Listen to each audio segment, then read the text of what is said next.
Hello there. How are you? Enjoying yourselves? Yeah. You met Allison Parks? Tommy Smothers? I don't remember his name. Yeah, I met Tommy? Joan Baez. If it were anybody else sitting here, I'd ask you how your career is going. But with you, I really have to ask, how's the revolution going? Revolution needs a little help, but it's moving along. Well, I don't think anybody, and a lot of us are concerned with the problems, but I don't think anybody in show business is any more dedicated to it than you are. And it's a real pleasure to have you here tonight. Well, thank you. And anybody's welcome to join Revolution anytime he feels like it. I think that, I assume that we're kind of looking to the young people to hopefully change some of the problems of today. And I wonder what kind of response you feel you're getting and whether you feel optimistic about it.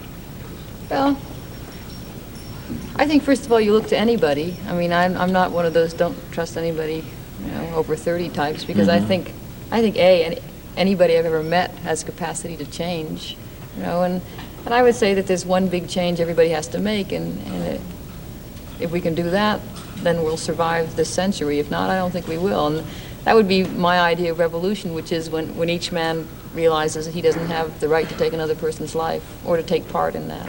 They talk about the generation gap a good bit, but I think that to some extent it's an oversimplification. Yeah, I think so too. Because there are men of goodwill in both generations, and I'm afraid people who don't understand in both generations too. Yeah, I think we have to make attempts to reach each other. I think it's easier. I think it's easy when you're like a quote grown up to give up on the kids, and when you're a kid, it's tempting to give up on the grown-ups. But I don't think we have time to give up on anybody. I think we really need each other. I think there's one big family, and it's in big trouble, and that's 3 billion people, and we really need each other. Mm-hmm. The "Make Love, Not War" has become, a slogan, and in the process of becoming a slogan, the meaning almost gets lost. But really, that's at the heart of what it's all about. Well, yeah, I think it's going to take a little more than that, that's but right. I think that would be useful, yeah. Well, now, you're very much personally involved now because your husband, with his own feelings about the draft, has chosen to go to prison instead of being drafted. Yeah, he began resisting about a year and a half ago. Turned his card in, he and 3 other people, and then realized that they thought it'd be worthwhile, starting the revolution that way. So there are about between 4,000 and 5,000 young men now have turned their cards in. And the point is not to just turn your card in and then not work. The point is to turn your card in and then build around that, to build, a brotherhood of man in opposition to militarism. Because I don't think you can have anything like a brotherhood of man at the same time maintain armies. Well, one of the new, points that the new president has suggested is that a volunteer army ought to replace the draft army. Do you think that's any kind of solution? No. Yeah, as long as they're armies, they'll be killing. I'm concerned about the killing. And plus, I think that's a lot of words, anyhow. A professional army isn't going to make it any easier for anybody. No. I would say if anybody really has bloodlust, stick them all out in the desert somewhere together and let them work it out. Leave the rest of us out, yeah. I agree. I think if you're waiting for everybody else to disarm first, then you're waiting to be the last good person on earth. Mm-hmm. If you look at a kindergarten and follow it from there, if one kid is the bully, and if you treat him as though we weren't a bully, and if you really stop playing that game, then he becomes interested in what you're doing and he stops being a bully. And I think particularly now in the state, the game the U.S. is playing, it would be a fantastic role for us if we were serious about disarming. I think the rest of the world would follow suit. I haven't met anybody yet who's really dying to get himself blown up, And I think people are just waiting for somebody to make that move, and I think obviously we're the ones to do it. Well, when you talk to people, not only inside this country but around the world, I think you begin to appreciate how really similar we are, and how really at the level of the individual man, there is very little hatred, a lot of misunderstanding, but very little hatred, and not much animosity. And it really is, if we don't find solutions, I think we're just going to kind of fall into what may be the last final war by accident. Yeah, well, no, it won't be accident. I think it'll be our fear and our passivity. That's Because what I mean. I think that as long as we allow other people to run us, that's why I sort of would make a joke about any next president's plan about draft, because as long as you let him make the decisions for you, the chances are very good he's going to miss, And I think what Brotherhood of Man would mean that you and I really act like brothers and sisters. If we do that, then we don't, we can't wait for Daddy to decide what we're going to do anymore. I really have to feed somebody who's hungry. I have to take care of people who are cold. That's my job, and it's not something I can vote on for somebody else to do because I don't trust them to do it, It's also become too important. In the past, the leaders could make a mistake, and we could survive it. We've reached the point now where single mistake is all important. Right.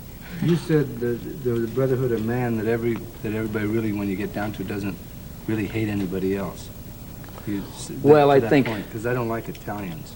Well, that's the exception, of course, Tommy. We understand that. Tommy, that's okay, but I bet you haven't killed any. Like 3. But that was this week, right? No, it wasn't. It was just like hit and run. Well, there are evil men all over the world, on that kind of level, and not including the guy on my right. And there are also men of goodwill. I think that it's just unfortunate that sometimes the evil men wind up in positions of power, and most good people, well...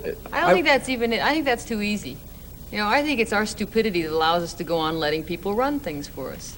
Well, that's what I was really going to say, which is that I think that most people of goodwill tend to be less involved by their nature in other people's business and kind of concerned with their own thing.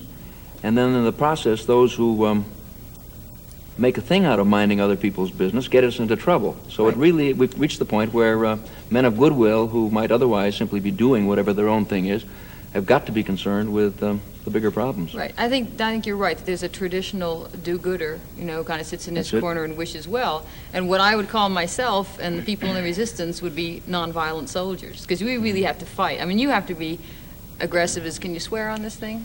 You have to be very aggressive, to get anything done. Like Gandhi was a really aggressive guy. Swear? Oh, goodness. I wouldn't want to hurt you. No, I think you really have to be pushy. You have to have the courage of your convictions for peace as well as war. In our kind of fighting, where a nonviolent soldier says, I'm using a new kind of weapon. I just refuse to take anybody's life. I don't have the right. So what I've got left is my mind, good luck, and my sense of humor, better luck, and my humanity and my recognition that there's that of God in every man, and we can work it out without blowing each other up. But you really have to get in there and pitch. See, what happens is men of goodwill, which we speak of, and you speak of, that creative people and artistic people and sensitive people generally don't organize because it's not in their, they're not an organizational animal. That's right. And We could use your money, though. Yeah, but that's what's done constantly. That's People- okay. We could still use your money. The people in media will turn around and give their money. And We're waiting. you're waiting for your particular... Observation would be like, what's the basic principle? Is the basic principle of what you're talking about the Brotherhood of Man? Mm-hmm. And if the Brotherhood of Man is the Brotherhood of Man really this good to accomplish something like this? Now, is this what you're saying? Because... Well, it depends on what you mean by Brotherhood of Man. If you use it as a No, it phrase... depends on what you mean, because I don't understand what you mean. No, if we use that as a phrase, the way it's been done for the last 5,000 years, as something that's put off, and behind the altar somewhere, then obviously it's worthless. But what I mean by Brotherhood of Man is that you're my brother, and so is that Biafran baby who's starving. Why am I your brother? Well, okay, my reason for why I don't think anybody wants to get killed, I don't think anybody wants to be uncomfortable, is that when I was 8 years old, I discovered I didn't like to go to bed hungry, and I like to be loved by my mother, and I like to be hugged, and I just took it for granted everybody else felt the same way. And I'm 27 now, and I've never met anybody who give me reason to believe otherwise. Yeah. So We're all really looking, and I think that's where it's at. We're all really looking for essentially the same things. Love. And I that's think right. the principle is really the important thing. You've got to have No, I don't principle think- to build on. I don't think the principle is the important thing. I think the important thing is what you do. Okay. I think the important thing is what you do with your That's life. You know one thing I'd like to get you to do right now, if you would? Yeah, I can I guess. notice, I bet you I know. I think you can guess, because the instrument is there, and I wonder if... You want me to drink? Oh. That too. Could we get you to do a number?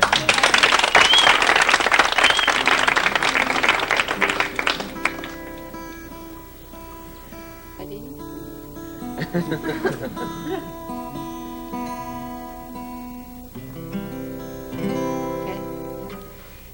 South Carolina, there's many tall pines. I remember the oak trees we used to climb. Now when I'm lonesome,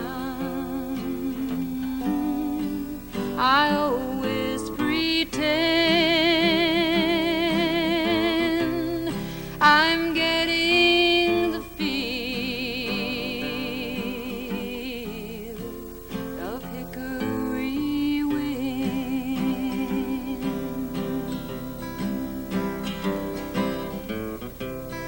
I started out younger at most everything, all the riches and pleasures. What else could life bring? But it makes me feel better each time it begins, calling me home,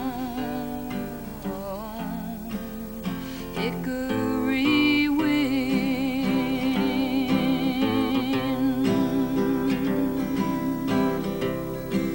It's a hard way to find out trouble is real in a faraway city with a faraway feel, but it makes me